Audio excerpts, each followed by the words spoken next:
ஆன்மீக நண்பர்கள் அனைவருக்கும் அன்பு கலந்த வணக்கங்கள். இன்றைக்கு நாங்கள் ஆன்மீகம் சம்பந்தமான பதிவில் விநாயகர் தலையில் இன்றும் இருக்கும் அந்த பள்ளம் இவரை தெரியுமா, அதை பற்றி தான் நாம் இன்றைக்கு சுவாரஸ்யமாக பார்க்க போகிறோம். பொதுவாக பிள்ளையார் என்று சொன்னாலே துதிக்கையை தூக்கி ஆசி வழங்குபவராகவோ அல்லது லட்டுடன் அமர்ந்திருப்பவராகவோ தான் நாம் பார்த்திருப்போம்.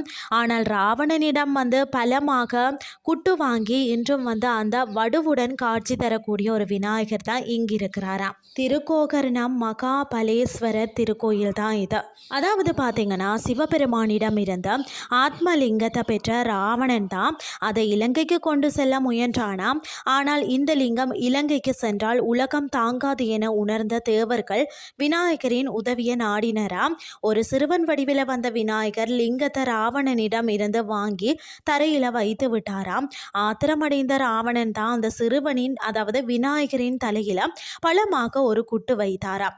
இன்றும் இருக்கக்கூடிய அந்த சாட்சி பார்த்தீங்கன்னா, இந்த கோயிலில் இருக்கக்கூடிய விநாயகர் 2 கரங்களுடன் அதாவது துவி பூஜை விநாயகராக நின்ற கோலத்தில் காட்சி தருகிறார்.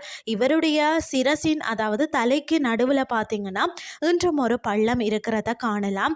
இது ராவணன் அதாவது குட்டியதால் ஏற்படக்கூடிய வடு என்று வரலாறு கூறுகிறது. சிறப்புகள் பார்த்தீங்கன்னு சொன்னால் 2 கைகளுடன் அதாவது அபூர்வமாக காட்சி தரக்கூடிய விநாயகர், ராவணனின் வலிமையை உலகுக்கு சொல்லக்கூடிய அந்த தழும்பு, மற்றது ஆத்மலிங்கம் நிலை பெற காரணமானவர்னே சொல்லலாம்.